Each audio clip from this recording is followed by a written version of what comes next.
E aí, mulherada bonita, estou passando aqui para poder compartilhar com você uma palavra que Deus tem falado muito comigo essas semanas. É algo que tem mudado a minha perspectiva de vida, a minha maneira de olhar para as pessoas, de olhar para as coisas, de olhar o meu relacionamento com Deus. E eu quero compartilhar isso com você porque pode ser que assim como essa palavra ela tem me constrangido e me incentivado a me tornar uma pessoa melhor, aconteça isso com você também. Bom, você se considera uma pessoa orgulhosa?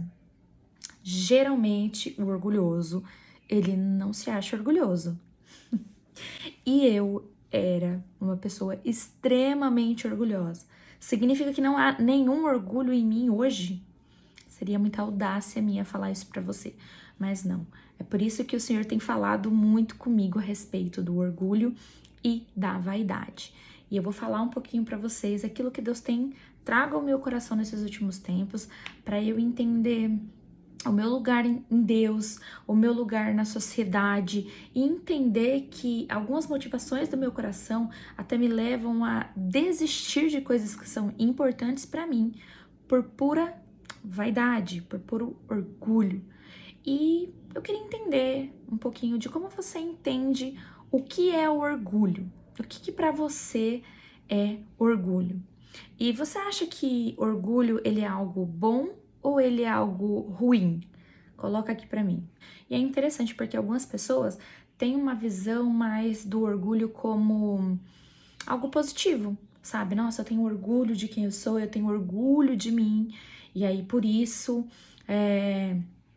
eu acho o orgulho uma coisa positiva, porque se eu não tiver orgulho, eu vou ser uma pessoa sem autoestima, uma pessoa que não conquista, uma pessoa que não realiza. Então eu preciso do orgulho próprio para poder caminhar na vida, para vencer na vida. E eu quero te trazer a perspectiva real do orgulho. E não falar de um orgulho onde você se alegra com conquistas, que você se orgulha do seu filho, da mãe que tem orgulho. Não é nesse sentido do orgulho, tá? De você olhar com admiração. Mas o orgulho ensina a raiz do orgulho, que não é boa. Bom, Provérbios 16, 18 diz assim: antes da ruína vem a soberba, e o espírito orgulhoso precede a queda. Então, antes da pessoa se tornar uma pessoa soberba, ela tem um espírito orgulhoso. E para quem tem um espírito orgulhoso, para quem é uma pessoa soberba, sinto lhe dizer que o destino que você está plantando para a sua vida é de destruição, é de queda. E eu fui por muitos anos o centro da minha vida e eu sequer tinha consciência de que eu estava nesse lugar. Então eu acreditava que eu não era uma pessoa orgulhosa. Eu tinha certeza que eu era uma pessoa humilde, que perdoava facilmente. Porém, quem estudou comigo na adolescência sabe que eu detestava, se trombasse comigo eu já ficava irritada. Eu era uma pessoa muito nojenta. E eu não falo nojenta no sentido de nojo das coisas, mas das pessoas. Eu era muito preconceituosa, seletiva nas minhas amizades, mas não de uma maneira positiva, porque eu não avaliava caráter, porque nem eu tinha. E eu falo caráter comparado ao caráter de Cristo, tá bom? E eu vivia a minha vida dessa maneira. Isso era o meu natural, essa era a minha vida, era isso que eu entendia como algo certo, como algo bom e positivo. E eu não tinha problema nenhuma em olhar pra mim e ver orgulho. Na verdade, eu falava que eu gostava de ser chata. Eu falava que eu gostava de ser chata porque eu acreditava que essa era a minha justificativa. Não é que eu sou orgulhosa, eu sou chata e gosto de ser chata. Mas quem gosta de ficar perto de uma pessoa chata? Eu não conheço ninguém, absolutamente ninguém, que gosta de andar com pessoa chata. Então tinha uns gatos pingados. Glória a Deus pelos gatos pingados que ficaram comigo, que permanecem na minha vida até o fim, tiveram graça, misericórdia da minha vida e permaneceram comigo nessa caminhada, me ajudando a não estar sozinha nesse processo, porque olha, tive bons amigos, eu tenho que ser muito grata a Deus pela vida deles, porque eles tiveram que aguentar uma pessoinha que bem chata. E eu era muito orgulhosa no nível, assim, de ser arrogante, de ser soberba, de às vezes me achar melhor do que os outros, de diminuir as pessoas, de ser ofensiva, e eu não percebia. Às vezes eu até percebia que eu tava sendo ofensiva, mas eu gostava daquele meu jeito de viver. Isso antes da conversão. Depois que eu me converti, eu melhorei muito na parte dos tratos com as pessoas, tá? Mas eu ainda era uma pessoa muito inflexível. Então, aquilo que eu acreditava era a verdade absoluta.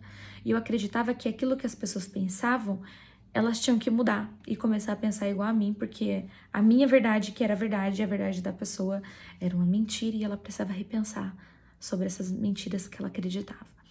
Então eu tinha experiências de vida e eu acreditava que porque para mim aquela experiência foi assim, quando alguém passava por uma experiência semelhante e o resultado era diferente, eu criticava e falava, não é bem assim, porque eu vivi isso, então é assim que é. Porque eu passei, então eu sei o que é. E a pessoa falou, ah, tá, mas eu também passei por isso, mas foi outro resultado.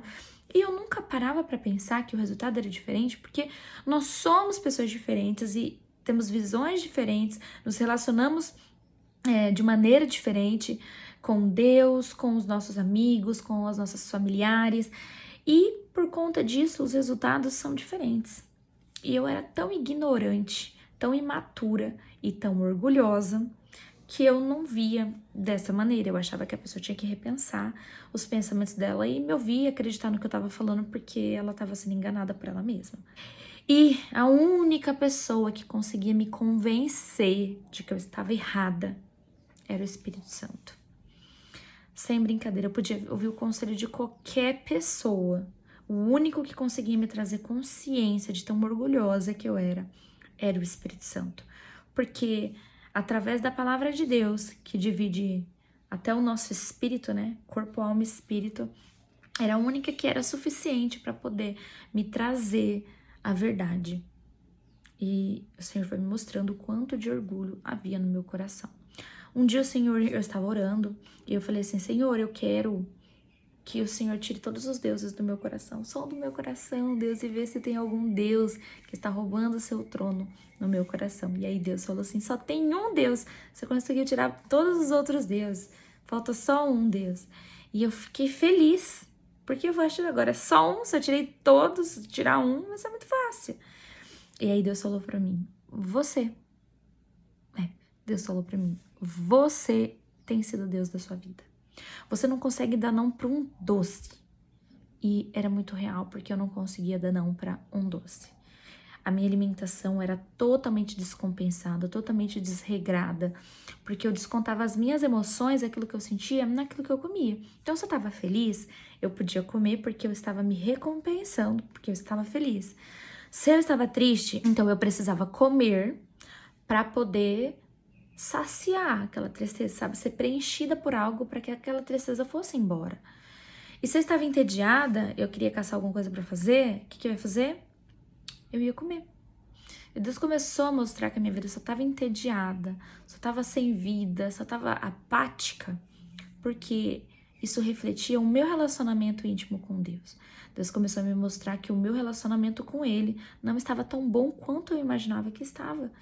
E por isso toda a minha vida estava apática, toda a minha vida estava sem graça, desanimada, mas era porque eu não ia para o secreto com o Senhor.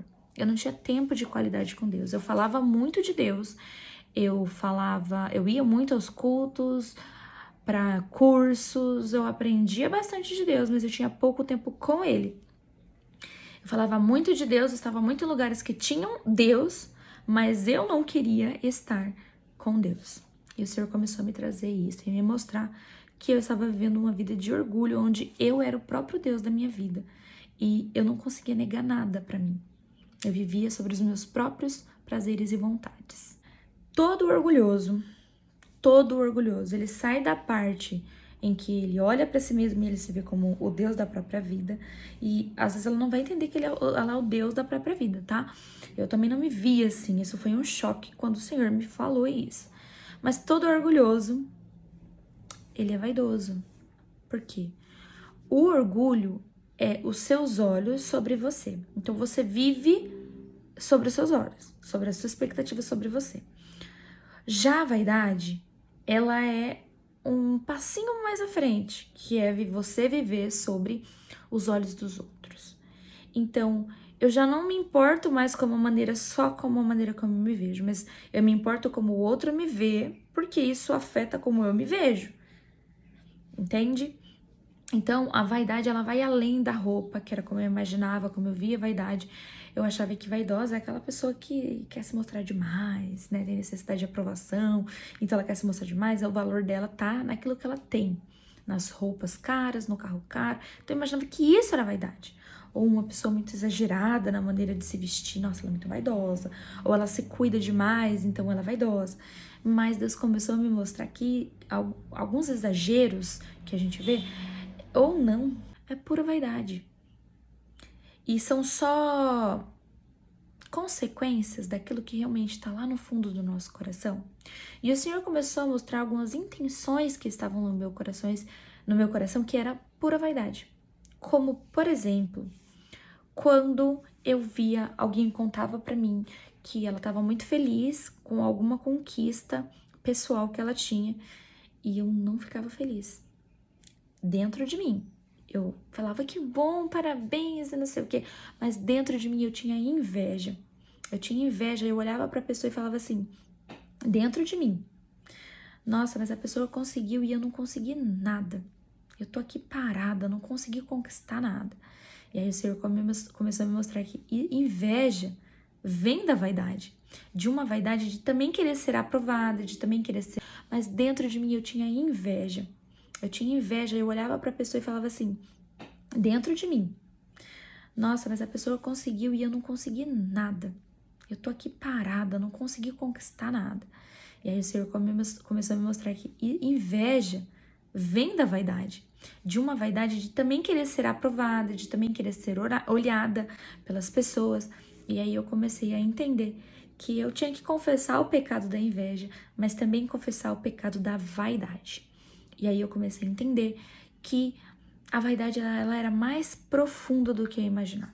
E como a gente sabe, né? Acredito que você também saiba, a Bíblia diz que um abismo puxa o outro. Então, eu não era mais só orgulhosa, eu era orgulhosa, vaidosa, invejosa, e eu não tinha nem consciência de que eu vivia há 14, 15 anos na presença de Deus, frequentando a igreja, sendo líder na casa de Deus, e ainda assim havia pecados ocultos no meu coração, que eu não tinha nem ideia. E o Senhor começou a trazer isso ao meu coração. Em Salmos 66, do 18 ao 20, diz assim: se no meu coração eu tivesse contemplado a vaidade, o Senhor não teria me ouvido. Então, o que a gente aprende a respeito da vaidade? A vaidade ela é algo que vem de uma necessidade de aprovação dos outros e não necessariamente da aprovação de Deus. Então, durante muitas vezes, eu não queria a aprovação de Deus, eu queria a aprovação dos homens. Então, várias vezes o Senhor falava assim, Fernanda, grava um vídeo falando sobre esse tema, um tema X. E eu não gravava, porque eu não obedecia a Deus, porque eu tinha medo das pessoas, das críticas que as pessoas poderiam lançar sobre mim.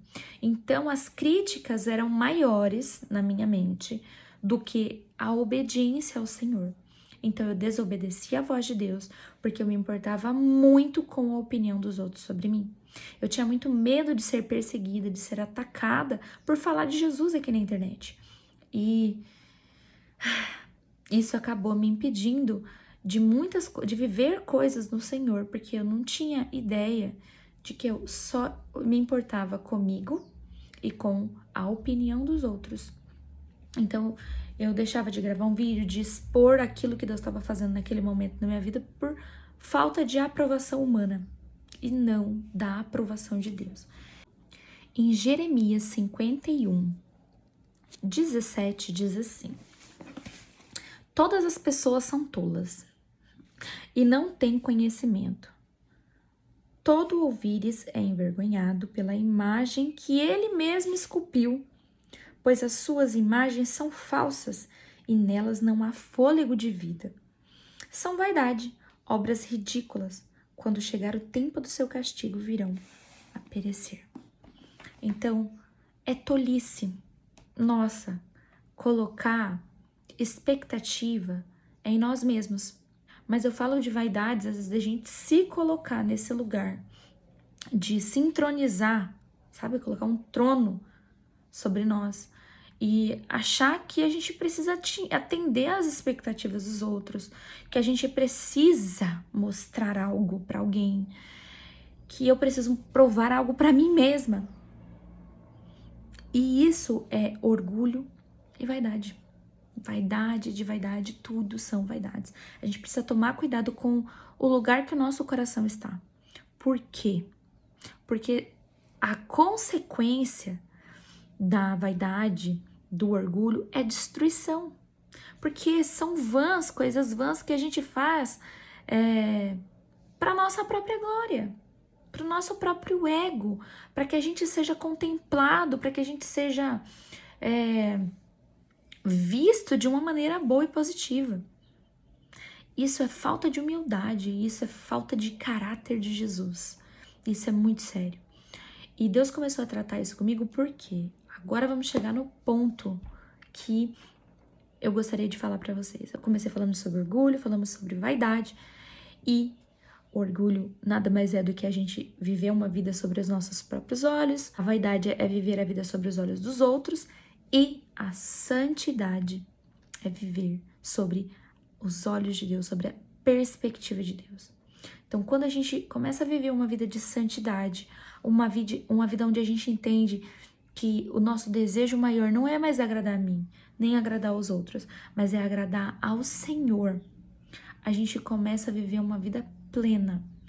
E a vida plena não significa que eu não vou ter nenhuma adversidade, que eu não vou ter problema, que eu não vou passar por situações difíceis, mas que eu vou estar em Cristo e que, uma vez que eu estou em Cristo, nada mais me faltará.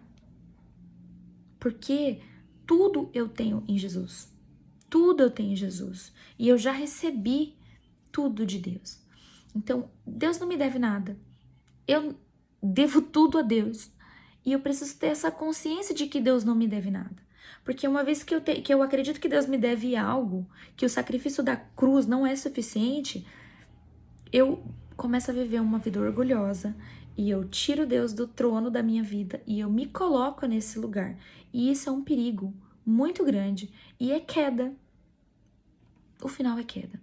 Mas quando eu entendo que eu quero que o Senhor, Ele estabeleça o trono dele sobre a minha vida e Ele reine e governe as minhas emoções, o meu espírito e o meu corpo, isso significa que eu preciso caminhar em um estilo de vida que agrada ao Senhor.